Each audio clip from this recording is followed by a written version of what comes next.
Fala galera, hoje a gente vai resolver o problema da mochila utilizando o algoritmo genético, que é um algoritmo meteorístico, e a gente vai pegar um probleminha simples para que a gente consiga desenvolver ele, resolver ele, de forma que todo mundo possa entender como é que esse algoritmo funciona.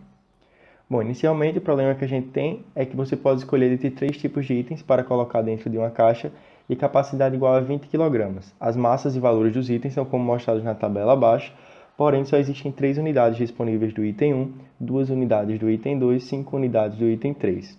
Quanto de cada item deve ser colocado na caixa de modo a maximizar o seu valor total? E aí a gente tem a tabelinha que resume o problema. A gente tem o item 1, 2 e 3, com as massas 3, 5 e 2, que essas massas vão entrar nas restrições, e o valor que cada item está agregando é 40, 100 e 50.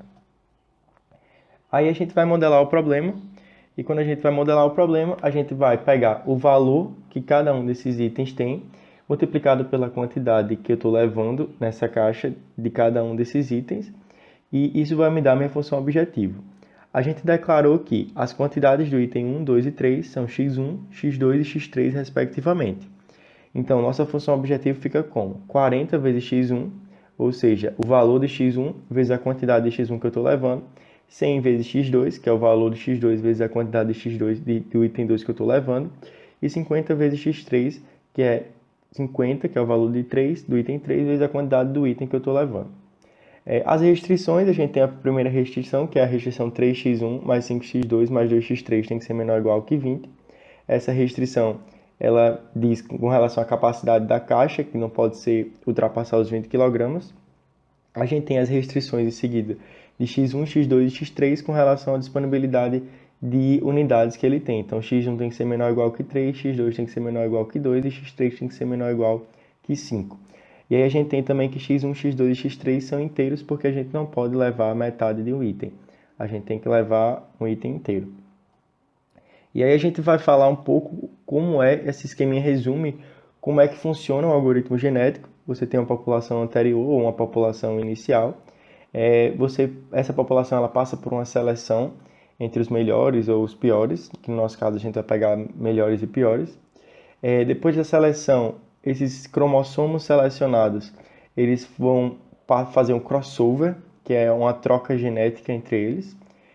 Depois do crossover, pode ser que haja mutação e após isso você tem a sua nova população formada. E isso caracteriza uma interação. Para o nosso problema, a gente tem que o tamanho da população são 4 indivíduos, para que a gente consiga fazer um problema pequeno e que a gente consiga resolver ele do começo ao fim utilizando o algoritmo genético para entender melhor, né? Então o objetivo do problema é que ele seja pequeno para que a gente consiga resolver e visualizar como o algoritmo funciona. A nossa seleção ela vai ser feita a partir da roleta viciada, né? Com o método da roleta viciada, que é um método aleatório, utilizando números aleatórios. O nosso crossover, né? Quem vão participar dos crossovers? 50% dos cromossomos no crossover vão vir dos 50% melhores da população anterior e 50% dos cromossomos vão vir dos piores, que eles quem vão gerar os filhos que vão gerar a próxima população. Então, ou seja, eu vou pegar os cromossomos da população anterior, 50% desses cromossomos são melhores e 50% vem dos piores da população anterior. Eu vou fazer esse crossover de até 2 genes e criar novos cromossomos. Então, esses cromossomos pegos da população anterior, eles não vão mais fazer parte da próxima população. Serão os cromossomos derivados deles, da parte do crossover. A mutação, a gente tem que 10% de chance do filho sofrer mutação, né? E a mutação só ocorre em um gene. Ou seja, após o crossover, existe 10% de chance de acontecer a mutação em um desses novos cromossomos. E essa mutação ela vai acontecer em apenas um gene. Nosso cromossomo tem 3 genes. O critério de parada do nosso problema, que é definido, né, quando o nosso problema vai terminar, é quando ele realizar 2 interações sem melhora. Né? Nesse caso, como é um problema pequeno, a gente colocou 2 interações, que é para a gente conseguir resolver até o fim. Bom, e aí a gente vai criar a população inicial. A população inicial será criada de forma aleatória até conseguirmos 4 indivíduos viáveis. Né? E aí a gente vai calcular a probabilidade de cada um desses indivíduos, de cada uma dessa formação dos objetos do tipo 1, do tipo 2 e do tipo 3. Ou seja, objeto do tipo 1, eu tenho 4 objetos, 4 possibilidades para colocar 3 objetos. Então, eu posso colocar 0 objetos dentro da mochila, posso colocar 1 objeto dentro da mochila, posso colocar 2 objetos dentro da mochila, posso colocar 3 objetos dentro da mochila. Calculando a probabilidade, a gente tem que cada uma desse tipo de composição da caixa vai ter 0,25 de probabilidade, né, que seria 25%. E aí eu vou calcular essa probabilidade acumulada, e o total tem que dar 1, e eu faço isso para a tabela dos objetos do tipo 1, do tipo 2 e do tipo 3. Eu estou calculando apenas a probabilidade de cada um deles acontecer, né? Já que o do tipo 1 eu posso colocar até 2, de 0 a 2, e do tipo 3 eu posso colocar de 0 a 5 itens desse tipo. Bom, e aí a gente vai definir o nosso cromossomo, né? Como é que é o nosso cromossomo? Nosso cromossomo ele tem 3 genes, cada gene está representando um tipo de item, né? No gene, que é justamente esse do quadradinho do cromossomo, um desses quadrados do cromossomo, ele vai me informar a quantidade daquele item que eu estou levando, certo? Então, nesse caso, esse gene ele vai me dizer a quantidade do item 1 que eu estou levando, assim para o item 2 e para o item 3. E aí, quando a gente multiplica esse valor que está no cromossomo pelo valor do item, né? Então, essa quantidade que eu estou levando vezes o valor do item, eu vou ter a função objetivo. Eu vou ter o valor da função objetivo. Por isso, todo cromossomo é uma solução para o problema. Todo cromossomo é um resultado diferente da função objetivo. Para a gente usar o método da roleta viciada, a gente vai usar uma tabela de números aleatórios, certo? Essa tabela foi usada dessa forma, então a gente pegou coluna por coluna em cada quadrante e depois passou para o quadrante de baixo e coluna por coluna, né? E a gente foi usando dessa maneira esses números aleatórios dessa tabela. E aí a gente vai gerar o primeiro cromossomo, a gente vai pegar aquelas tabelinhas que a gente definiu um pouco antes, né, com relação aos objetos do tipo 1, do tipo 2 e do tipo 3 e as suas probabilidades. E a gente vai pegar números aleatórios. Então a gente pegou o número 59 para o item 1, o número 53 para o item 2 e o número 07 para o item 3. Como é que eu vou usar esses números? Vamos lá. 59 é maior do que 0,050 e 0,75. Ou seja, se ele é maior do que 0,50 e menor do que 0,75, eu vou escolher um total de 2 itens para o tipo 1. 2 itens do tipo 1. Se fosse entre 0 e 25, eu escolheria um total de 0 itens para o tipo do tipo 1. Se fosse entre 25 e 50, eu escolheria um item. Se fosse entre 50 e 75, eu escolho 2 itens, que foi o que aconteceu. E entre 75 e 100, eu vou escolher 3 itens. Portanto, é assim que a gente vai usar os números aleatórios.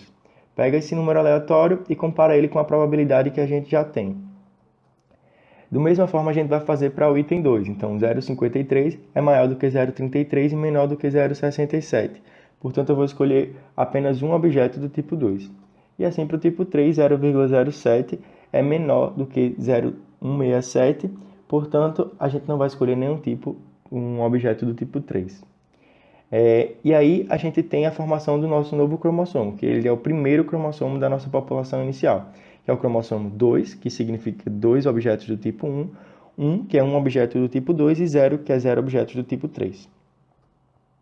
E aí a gente segue a mesma lógica para encontrar outros indivíduos, outros cromossomos, e aí a gente vê que um deles deu infactível, ou seja, na nossa população inicial a gente não vai considerar aquilo que é infactível.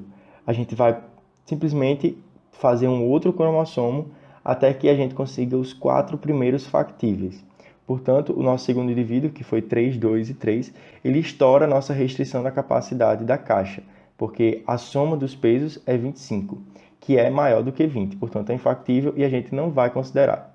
E aí a gente teve que fazer mais um cromossomo e ver se esse cromossomo ele é factível, ele respeita as restrições. E aí a gente conseguiu fazer o quinto cromossomo, que é o 0, 1 e 2. Então essa é a nossa população inicial, certo? Que a gente tem as restrições, a soma das restrições, que são a soma dos pesos. Todos eles respeitam porque são menores do que 20, então estão respeitando a restrição do nosso problema. E os valores da nossa função objetivo são esses aí, 180, 370, 230 e 100. E aí a gente vai ver que quem é a nossa melhor função objetivo é o cromossomo B. Então ele é o nosso melhor. E esse valor eu vou guardar. É o valor que está resolvendo o meu problema. Então é o valor melhor que eu consegui dessa população. Mas o BEST não é só o melhor valor dessa população, da população que eu estou analisando. Ela é o melhor valor de todas as populações do problema até então. Então, como essa é a primeira população, o meu BEST é 370, que é o BEST da primeira população. É o melhor da primeira população. E aí, vamos criar a população 2. Como a gente falou lá naquele esqueminha, a primeira etapa é a seleção dos pais. Então, como eu tenho 4 indivíduos, 50% deles é melhor, 50% deles é pior. Eu vou escolher um dos melhores e um dos piores. Então, 50% dos melhores eu vou pegar e 50% dos piores eu vou pegar, certo? E aí, qual que eu vou escolher? Isso eu vou escolher aleatoriamente. Eu calculo novamente a probabilidade e a probabilidade acumulada, só que com base na função objetivo. Por quê? 370 é melhor do que 230, então eu tenho que privilegiar aquele que tem uma maior função objetivo. Ele tem que ter mais chances de entrar no meu crossover, de ser selecionado. Então, a gente coloca o quê? Faz a probabilidade em cima da função objetivo. E aí a gente tem que a probabilidade acumulada é 0,16 para o item B e 1 para o item C. Então, entre 0 e 0,616, a gente vai ter uma maior probabilidade do que entre 616 e 1. E aí a gente tem, né, os números aleatórios pegos na tabela, né, para ambos, tanto para os piores quanto para os melhores, foi 36 e para os piores foi 50. E aí como é que eu vou usar? 0,36 é menor do que 0,616 e 0,500 é menor do que 0,643. Portanto, a gente vai pegar e escolher o primeiro dos dois. No caso, a gente vai escolher o item B, que vai ser o pai B, e o pai A, que vai ser o pai da próxima população. Ou seja, esses dois cromossomos vão fazer crossover. E aí a gente vai para o crossover, né? A gente tem o pai A e o pai B. E a gente vai novamente utilizar a aleatoriedade. Como? A gente vai dividir e colocar uma probabilidade para cada cromossomo, para cada gene. Por quê? Essa probabilidade eu vou utilizar para saber qual é o gene que vai fazer o crossover, qual é o gene que vai trocar com outro cromossomo. E aí eu vou pegar os números aleatórios para definir qual desse gene vai fazer o crossover. E aí eu peguei 0,58 e 0,56. Ambos me disseram que quem ia fazer era o gene 2. Portanto, quem vai fazer o crossover é o gene 2, que vai dar origem, né, ao filho E e ao filho F após o crossover. E aí eu troquei esses genes do A com o B e dei origem ao E e o F. E aí eu vou conferir, né? Eu estou respeitando minhas restrições? Estou. Por quê? Porque o somatório dos pesos de E é menor do que 20 e o somatório dos pesos de F também é menor do que 20, que é 18 e 6, respectivamente. E o valor da nossa função objetiva é 390 e 80. Ambas são factíveis, portanto a gente continua o problema. E aí a gente vai para a mutação, né? A gente definiu lá na frente que a chance de ocorrer a mutação era 10%. Então a gente vai mais uma vez pegar um número aleatório, 0,58. 0,58 é maior do que 0,10, portanto não vai acontecer mutação. E a gente vai continuar o nosso problema. Essa é a população criada, né? Agora ela faz parte o gene, o cromossomo C, o D, o E e o F. E aí as restrições, como a gente já tinha visto, todas respeitam a restrição do meu problema e a função objetivo. Agora, você pode ver que a função objetivo, a melhor não é mais a B. Agora a melhor é a E. Por quê? A E ela conseguiu um valor melhor da função objetivo. Então a nossa best vai ser a E com valor 390 para o nosso problema. E aí a gente vai criar a população 3, fazendo a mesma coisa que a gente fez para a população inicial, inicialmente selecionando os pais, com números aleatórios, né?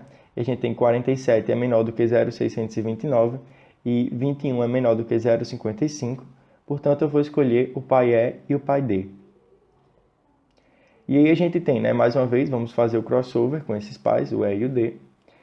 Utilizando a aleatoriedade, a gente calculou a probabilidade para cada um dos genes. Vamos pegar novamente números aleatórios. Esses números aleatórios, eles também vão me dizer que eu vou pegar o gene 2, porque um é 0,67 e o outro é 0,36. Ambos são maiores do que 0,33 e menores do que 0,66. E aí a gente tem, né, que o pai E e o pai D vão dar origem ao pai G e o pai H. E aí a gente vai fazer essa troca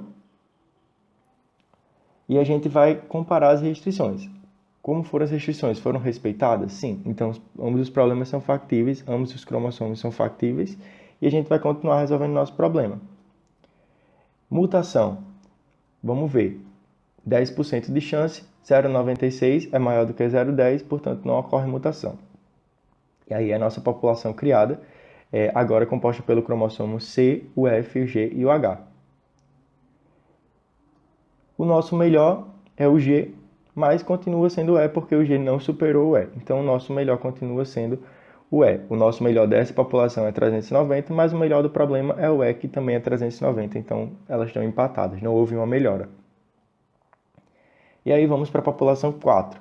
A gente vai selecionar os pais, novamente, pegando números aleatórios.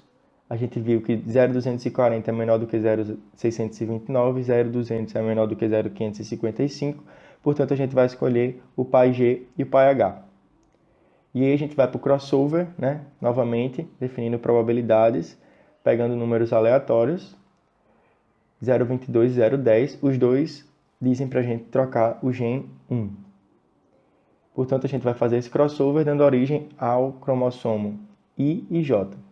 As nossas restrições, né, foram obedecidas. A gente tem cromossomo I, tem uma soma de total de 15 e o cromossomo J um total de 8 kg. Portanto, eles respeitam a restrição da caixa. E o valor da nossa opção objetiva é 350 e 140. Ambas são factíveis e a gente vai continuar o nosso problema. E aí a gente vê chance de ocorrer mutação 10%, pegamos um número aleatório novamente, e dessa vez o número aleatório é 0,09, que é menor do que 0,10. Portanto, ocorre mutação. Como é que a gente vai fazer essa mutação? A gente primeiro tem que decidir qual filho vai sofrer a mutação, se é o filho I ou se é o filho J. Né? Vamos pegar um número aleatório, 0,26, né? E aí a gente calculou a probabilidade, mais uma vez, só que dessa vez é 50% para cada um, porque não tem nada a ver com a função objetivo, e sim com qual filho que vai sofrer a mutação. E a gente tem 2 filhos, 50% de chance para cada um. 0,26 me indica que o filho 1 vai sofrer a mutação, porque 0,26 está entre 0 e 500. Se fosse maior do que 500 e menor do que 1, a gente iria considerar o filho J. Então, o filho 1, I, vai sofrer a mutação. E aí a gente vai, mutação de I. Esse é o cromossomo I, certo?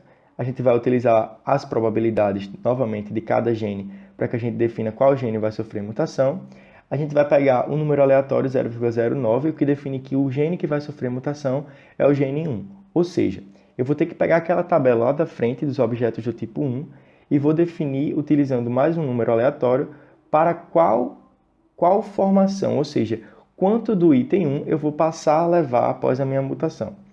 Então, eu vou pegar um número aleatório, 0,74, que me indique que eu vou ter que mudar para 2, porque 0,64 é maior do que 0,500 e menor do que 0,75. Portanto, eu vou ter que mudar para 2.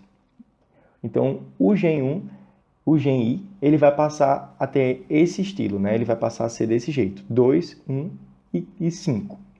Porém, quando a gente vai conferir a nossa restrição, a gente vai ver que ela não foi respeitada, ou seja, ele é infactível. E eu vou precisar refazer a mutação até que eu encontre um valor factível, certo? Então, vamos lá. Novamente, a gente vai pegar o item I, o cromossomo I. Vamos fazer as probabilidades. Vamos pegar um número aleatório. Esse número aleatório vai me dizer que eu tenho que mudar o gene 2. E aí eu vou pegar a tabelinha do objeto do tipo 2 lá na frente, não mais do tipo I, do tipo 1. O número aleatório, 0,82, que me indica que eu tenho que mudar para 2. E aí o nosso cromossomo I, ele vai ficar dessa forma. Eu vou pegar 0, 2 e 5. Antes era 0, 1 e 5, ele ficou 0, 2 e 5. E dessa vez as minhas restrições foram obedecidas e o valor da minha função objetiva é 450. Portanto, I é factível, né? E portanto continua a nossa resolução. Essa é a nossa população 4 criada, né? C, F, J e I. E a gente tem uma nova melhor, que é a I.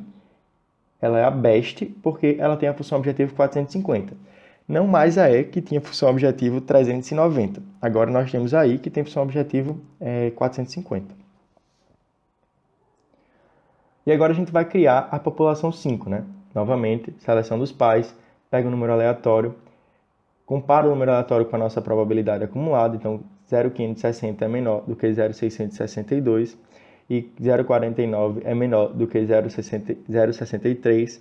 Então, a gente escolhe o pai e o pai J para serem os pais da próxima população. E aí a gente vai fazer o crossover, né, utilizando novamente aquela probabilidade para cada gene.